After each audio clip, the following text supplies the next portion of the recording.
આજના સન્માન સમારોહમાં વધારેલા મંચસ્થ મહાનુભાવો, મોગેરા મહેમાનો, અતિથિગણો, વડીલો તથા સમાજના આગેવાનો, આપ સર્વને દેસાઈ ઋષભના નમસ્કાર. આજના આ ગૌરવમય દિવસે આપણે જેના સન્માન માટે એકત્રિત થયા છીએ તેમણે પોતાની મહેનત અને ધગશથી ઊંચામાં ઊંચું પરિણામ લાવી પોતાના માતા પિતા અને આપણા સમાજનું નામ રોશન કર્યું છે. આપણા સમાજનું નામ રોશન કરનારા મારા આ તેજસ્વી ભાઈઓ તથા બહેનોને હું ખૂબ ખૂબ શુભેચ્છા પાઠવું છું તથા તેમની સાથે સાથે તેમની કામના કરું છું કે તેઓ આગળ વધીને બહુ સારા અને બહુ પદ મેળવી શકે. તેઓ સારા ડોક્ટર્સ, એન્જિનિયર્સ, પ્રોફેસર, વૈજ્ઞાનિક બને તેવી મારા શાળાના વિદ્યાર્થીઓ વતી પણ હું આપ સર્વને ખૂબ ખૂબ શુભેચ્છાઓ આપું છું. તમે બધાએ સાબિત કરી બતાવ્યું છે કે કદમ અસ્થિર હોય જેનો એને રસ્તી કદમ મળતો નથી, રસ્તો ક્યારેય મળતો નથી. અડગ મનના મુસાફરને હિમાલય પણ નડતો નથી. આ બધું તમારા પુરુષાર્થનું સિદ્ધિનું જ ફળ છે. તમે બધાએ પુરુષાર્થ કર્યો છે ત્યારે તમને આ સિદ્ધિ મળી છે. સિદ્ધિ એમને નથી મળતી, સિદ્ધિ પુરુષાર્થ થકી જ મળે છે. આપણા મહાન પુરુષોએ પણ પોતાના જીવનમાં પ્રયત્ન કર્યા છે.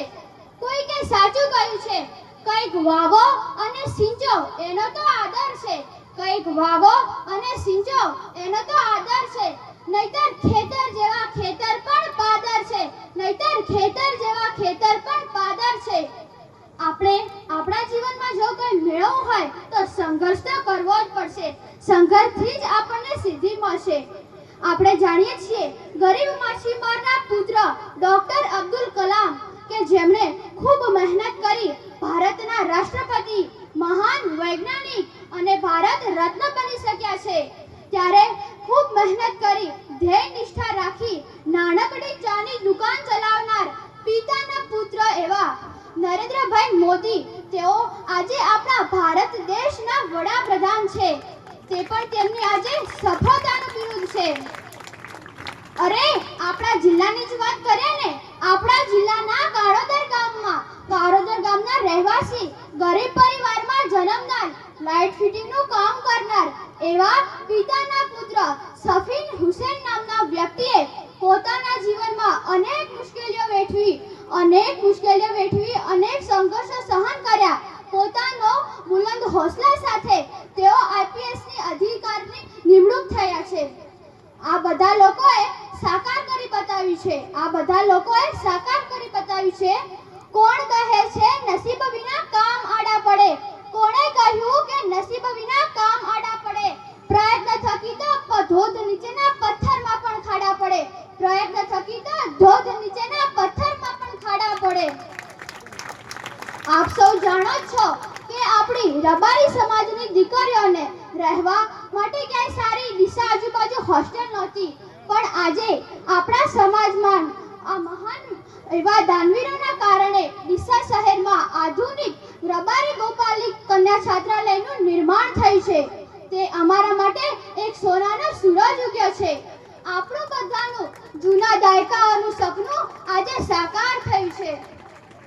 અહીંયા અમને રહેવાની, ખાવાની, પીવાની તમામ સગવડો મળી રહે છે. અરે જ્યારે અમે કોઈ બીમાર પડીએ ને ત્યારે અમારા વડીલ પ્રમુખ સાહેબ, અમારી ગૃહ માતાઓ અમને માતા પિતા કરતાં પણ વધારે રીતે સારવાર કરે છે. જ્યાં સુધી અમે ઠીક ના થઈ જઈએ ને ત્યાં સુધી અમારી સારવારમાં તત્પર બને રહે છે. અહીંયા અમને શિયાળામાં ગરમ પાણીની વ્યવસ્થા, ગરમ નાસ્તાની સગવડ, કપડાં ધોવા માટે બહેનની સુવિધા, સંકુલમાં આવવા જવા માટે બસની સુવિધા, આ તમામ સુવિધાઓ અમને આ હોસ્ટેલ તરફથી મળી રહી છે. આ શાળાના આ સંકુલની પ્રાથમિક તથા માધ્યમિક શાળામાં અમારા પ્રિન્સિપલ તથા અમારા ગુરુજનો અમને ખૂબ ખંતથી ભણાવે છે. અમારા ભણવા માટે સરસ મજાનો કોમ્પ્યુટર લેબ છે અને રમતગમતના સાધનો છે. રોજ સવારે અમારા યોગ શિક્ષિકા બહેન અમને યોગ શીખવવા માટે આવે છે. અહીંયા દર બુધવારે સહ-અભ્યાસી પ્રવૃત્તિઓ યોજાય છે. તેની તો અમે આતુરતાથી રાહ જોતા હોઈએ છીએ કે ક્યારે બુધવાર આવે. તેમાં અમારા અંદર રહેલી શક્તિઓને બહાર વિકસાવવાની તક અમને અહીંયા પૂરી પડે છે. તેમાં અમને ખૂબ મજા આવે છે અને હું હર હંમેશ વિચારતી હોઉં છું કે આ સમાજે અમારા માટે કેટલું કર્યું છે, સમાજ કેટલું કરે છે અમારા માટે હર હંમેશ ચિંતિત રહેતા એવા માનનીય શ્રી રેવાભાઈ દેસાઈ તથા ટ્રસ્ટી મંડળનો હું ખૂબ ખૂબ હૃદયપૂર્વક આભાર માનું છું. સાથે અહીંયા બેઠેલા તમામ વડીલોને મારી એક નમ્ર વિનંતી છે કે તમે પણ તમારા સંતાનોને આ સંકુલમાં ભણવા માટે અવશ્ય મોકલજો. અંતમાં હું મારી લાગણીને એક કવિતા દ્વારા રજૂ કરી તેને વિરામ આપવા માંગુ છું. આવો સાથે મળી સમાજના સેવક બની જઈએ. આવો સાથે મળી સમાજના સેવક બની જઈએ. શરત બસ એટલી જ અહમનો ત્યાગ કરી લઈએ. સમાજ મારો શ્યામ છે, સમાજ મારો રામ છે.